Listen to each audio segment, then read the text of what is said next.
Life After Prison. By Silencio, Kabanata 16. Umiinit ang ulo ni Severin. Hindi siya makapaniwala na may anak na siya, at iniisip kung anak niya ba ang mabilog at kaibig-ibig na batang babae na iyon na nagngangalang Celine. Ang batang babae na iyon. Ang anak ko ba? Umiling si Severin at nahirapan siyang paniwalaan. Lumapit si Diane kay Severin at nagngangalit ang mga ngipin. Lahat ng pagdurusa na naranasan niya sa nakalipas na 5 taon ay puro luhang pamatak sa kanyang mga mata. Walang pag-aalinlangan niyang sinampal si Severin at sinabing, "Bastos ka, hindi mo ba naaalala ang nangyari noong gabi bago ka nahuli? May ideya ka ba kung ano ang dapat kong pagdaanan sa nakalipas na 5 taon, at kung gaano karaming dalamhati ang kailangan kong tiisin?" Napatulala si Severin kaya hindi man lang niya napigilan ang sampal nito. Damang-dama niya kung gaano kahirap para sa isang anak na babae ng isang maharlikang pamilya ang mapaalis sa kanyang tahanan habang nagdadalang tao ng isang sanggol. Malamang na siya ay dumaan sa 9 na buwang pagbubuntis ng mag-isa, na walang sino mang nag-aalaga sa kanya. Mahirap na ang kanyang buhay, ngunit nagbigay pa rin siya ng pera sa kanyang mga magulang noong mga nakaraang taon. Ang halagang ibinibigay niya sa kanila buwan-buwan ay malamang na lahat ng kanyang pinaghirapang pera mula sa paghahatid ng pagkain. Sa wakas ay naalala ni Severin ang nangyari noong gabi bago siya dinakip. Noong gabing iyon, hindi niya sinasadyang basagin ang bote ng beer sa ulo ni Easton. Sa sobrang gulat niya sa ginawa niya ay tumakbo siya kaagad palabas dahil alam niyang mapapasabak siya sa gulo. Dahil sa gulat at takot, sa wakas ay napadpad siya sa isang bar matapos makagawa ng isang nakakahiya. Pagpasok niya ay uminom siya na parang wala nang bukas at pinamanhid ang sarili sa alak sa pag-asang makalimutan niya ang lahat paggising niya. Maya-maya, may pumasok na magandang babae na mukhang masama ang pakiramdam. Umupo ito sa tapat niya, at ang mga kasama nila ay nagklink ng baso habang umiinom ng hindi man lang nagtatanong ng pangalan sa isa't isa.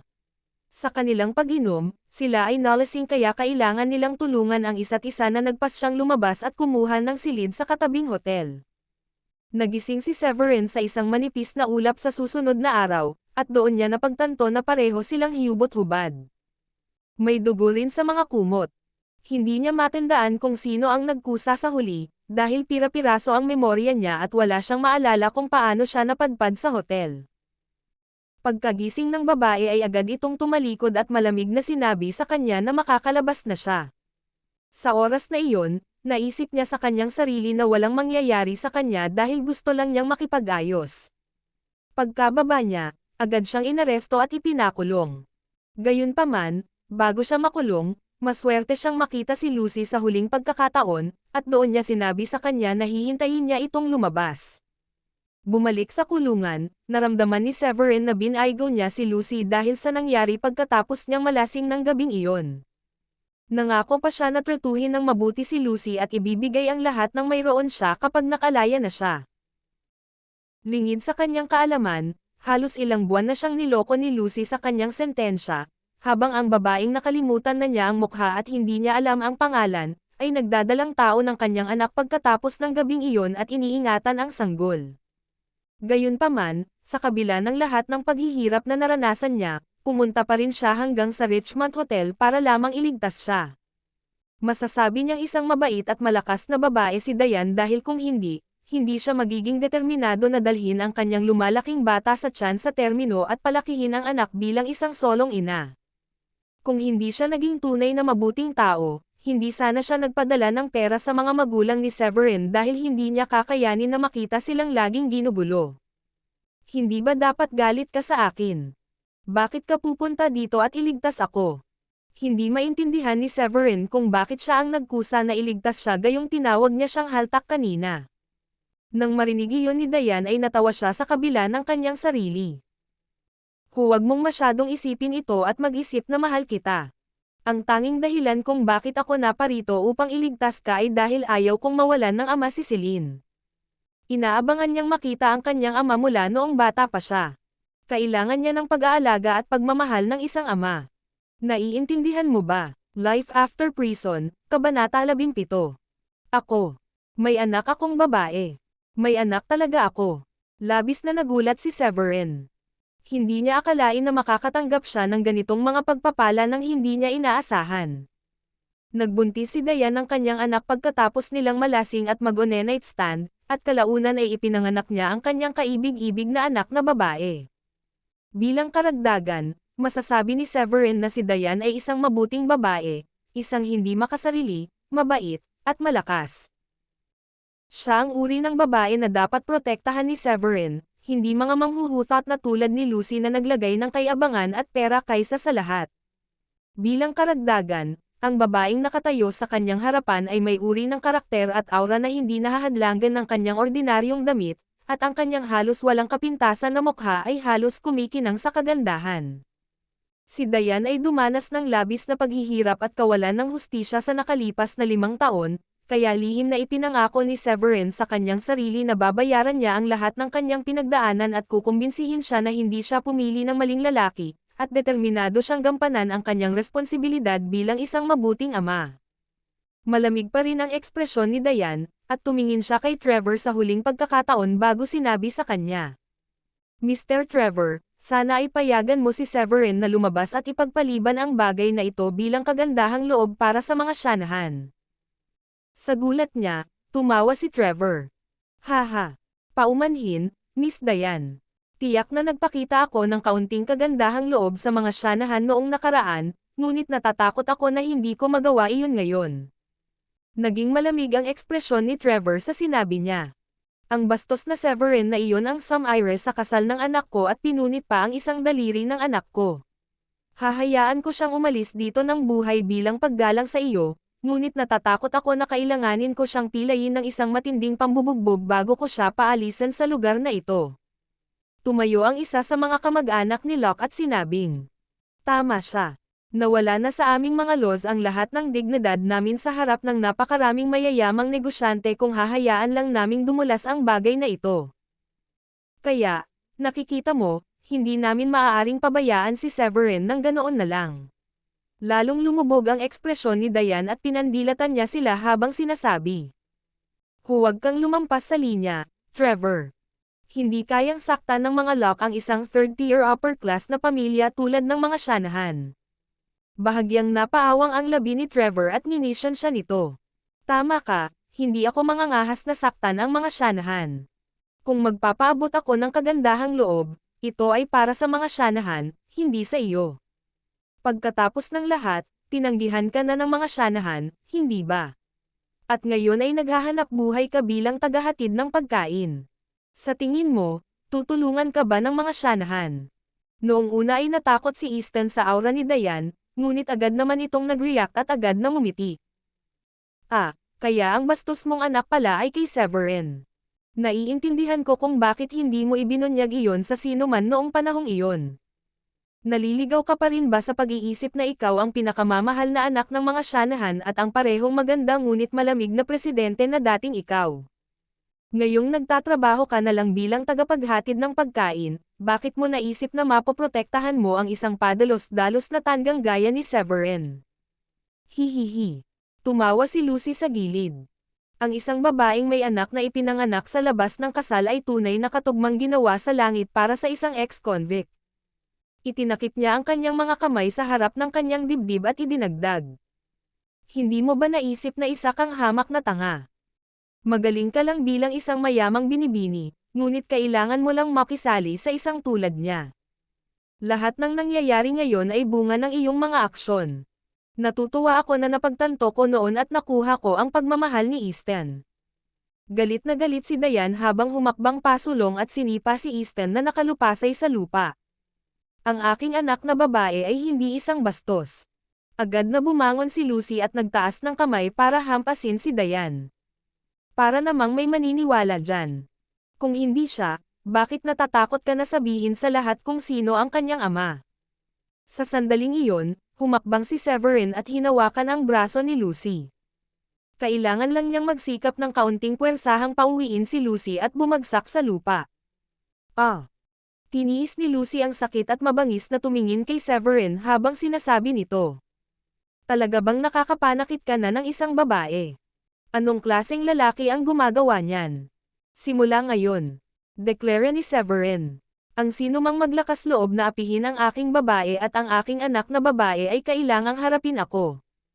Hindi ako magtitimpi sa sinuman kung lalampas sila sa linya. Mariing tumingin si Severin kay Lucy sa lupa at mariing sinabi. Kasama ka dyan.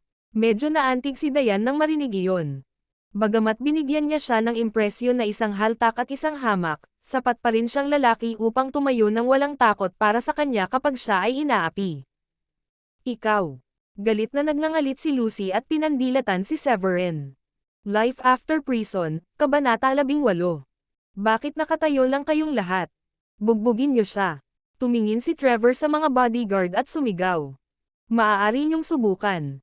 Nang makita ni Dayan ang mga bodyguard na iyon na itinaas ang kanilang mga machete, biglang tumibok ang kanyang puso, at muli niyang ibinuka ang kanyang mga braso para protektahan si Severin. Maaaring wala nang pakialam sa akin ang pamilya ko, pero dumadaloy pa rin sa mga ugat ko ang dugo ng Shanahan. Kung may nakasakit sa akin ng hindi sinasadya, kung gayon mas mabuting handa kang harapin ang galit ng mga Shanahan. Pero, agad na natakot ang mga bodyguard. Si Severin na nakatayo sa likuran niya, ay nakaramdam ng mainit na agos sa kanyang puso.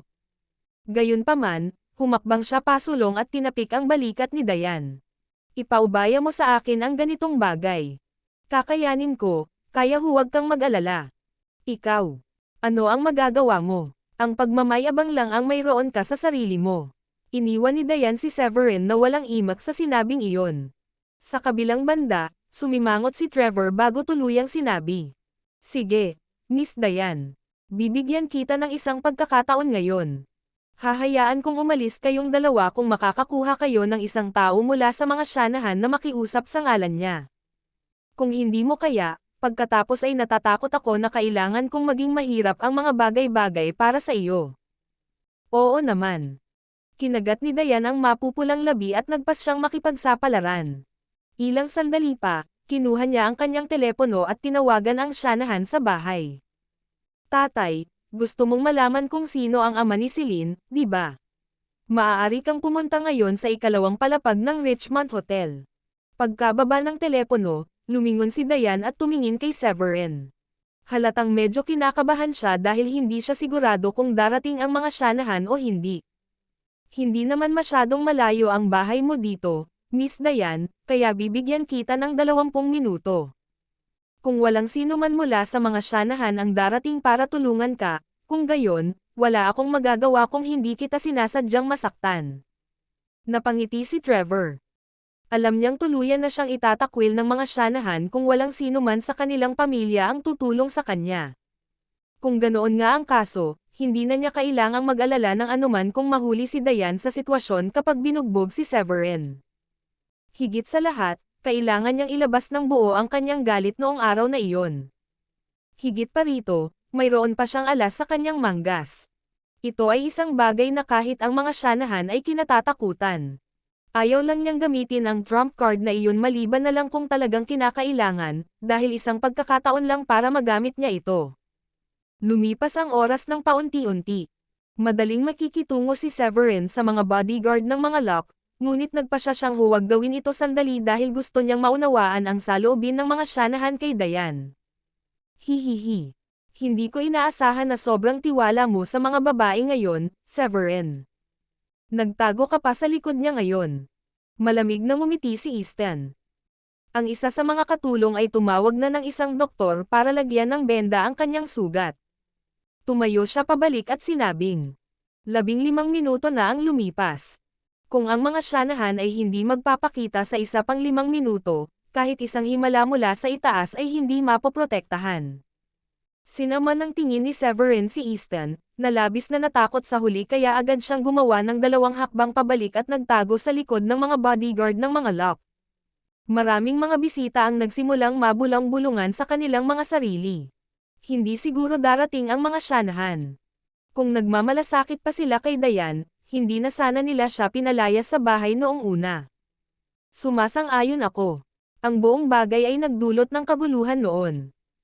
Nabalitaan ito ng ipanganak ni Dayan ang anak ng isang hindi kilalang lalaki sa labas, ang mga Shanahan ay kailangang mamuhay sa kahihiyan mula noon. Life After Prison, Kabanata 19. 20 minuto ay tapos na.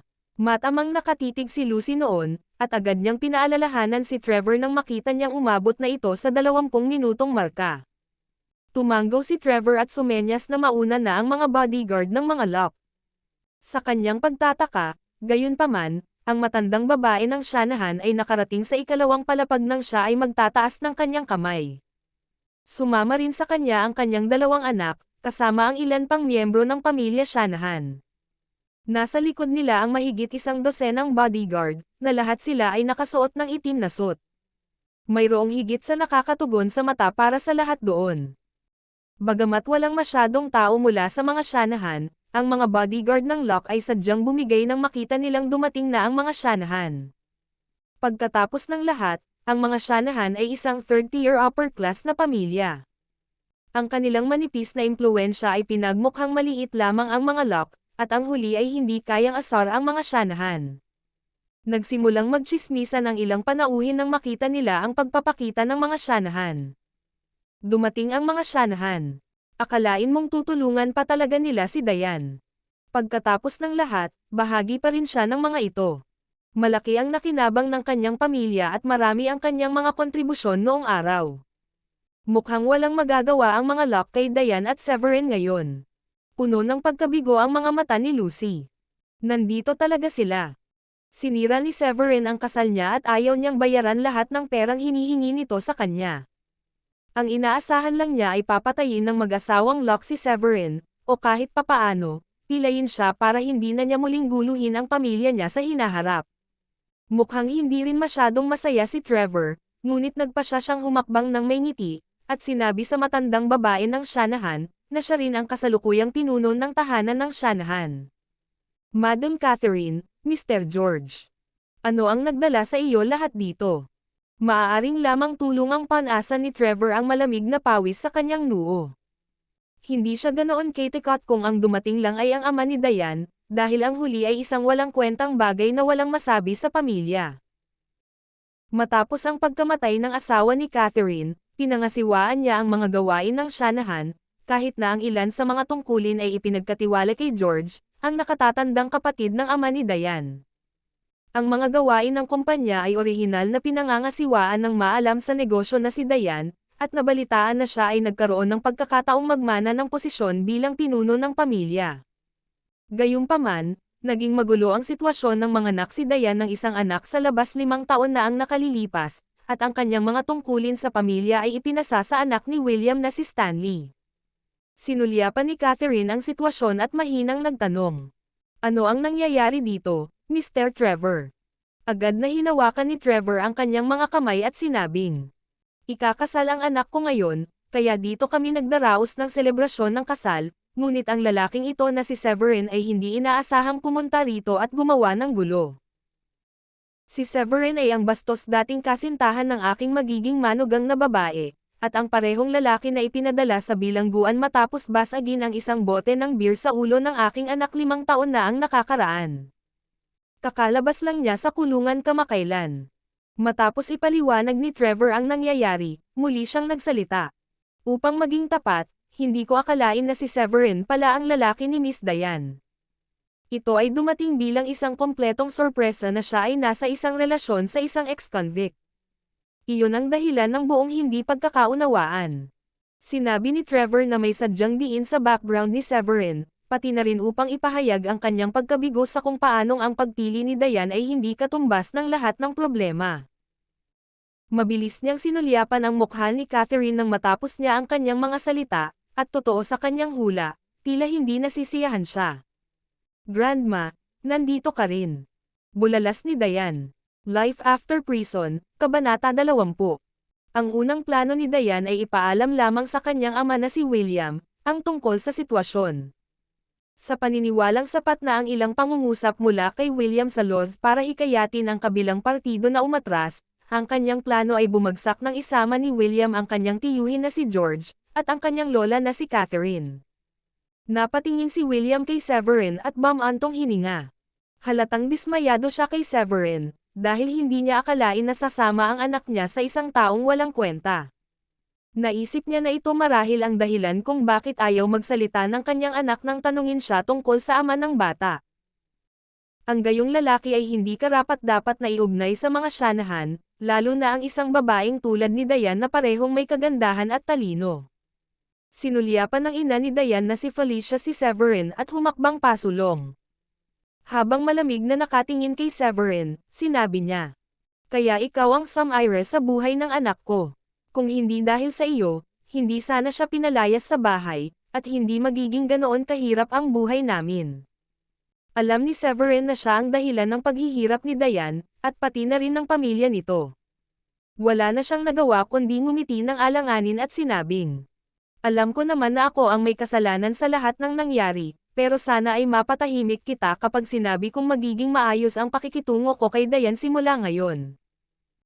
Hindi ko alam na nagdusa ng husto si Dayan para sa akin noon, at ipinapangako kong gagawin ko siyang pinakamasayang babae sa mundo. Ikaw. Tatratuhan mo siya ng mabuti.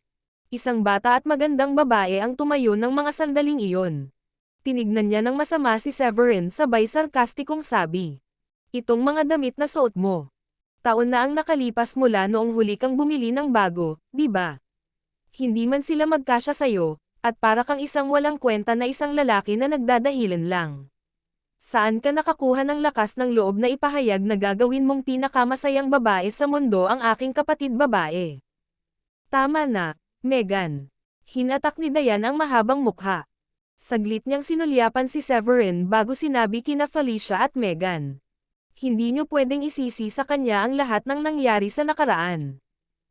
Ako ang nagdesisyon na ipanganak si Celine. Hindi ko kayang mahiwalay sa anak ko. Siya ang aking laman at dugo. Paano ka naging tulala, Dayan? Pinagtatanggol mo na ang lalaking Samaire sa buhay mo. Hindi ko na talaga alam kung ano pa ang sasabihin ko sa iyo." Pinagsabihan siya ni Megan sa galit. Tinuro niya si Severin at pinagpatuloy ang pagsasalita kay Dayan. "Tingnan mo siya. Siya ay isang mahirap na tao. Sa totoo lang, iniisip mo bang may kinabukasan ka sa kanya?" Sabi ko, "Tama na. Nagpapasalamat ako na bumalik ang ama ng aking anak. Magsisikap na lang kami simula ngayon. Ayokong mawalan ng ama ang anak ko." Napabuntong hininga si Dayan, at may medyo mapait na ngiti sa labi. Masasabi ni Severin na si Dayan ay may kaunting pag-asa para sa kanya, at may magandang dahilan. Kung tutusin, tiningnan siya ng lahat bilang isang walang kabuluhang ex-convict na walang pera o kapangyarihan. Napailing si Catherine nang makita ang ugali ni Dayan. "Pabayaan mo ang kawawang batang ito, Dayan.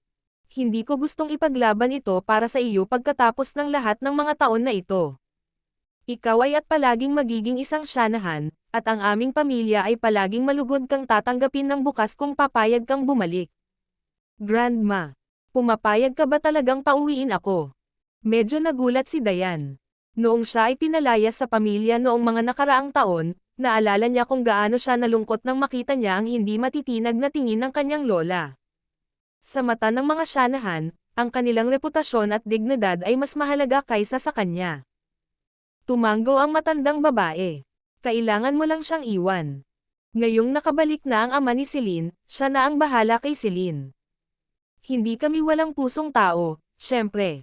Bibisitahin mo si Celine bawat buwan, at maaari mo rin siyang bigyan ng pera para sa kanyang buwanang gastos sa pamumuhay. Ano sa tingin mo?" Natawa si Dayan sa sarili nang marinig ang mga katagang iyon. Ngumiti siya kay Catherine at sinabing, "Salamat sa kabaitan mo, Grandma, pero ikinalulungkot kong sabihin na hindi ko iiwan ang aking anak. At saka, naniniwala ako kay Severin base sa sinabi niya. Kung handa siyang maging mabuting ama, handa akong bigyan siya ng pagkakataon."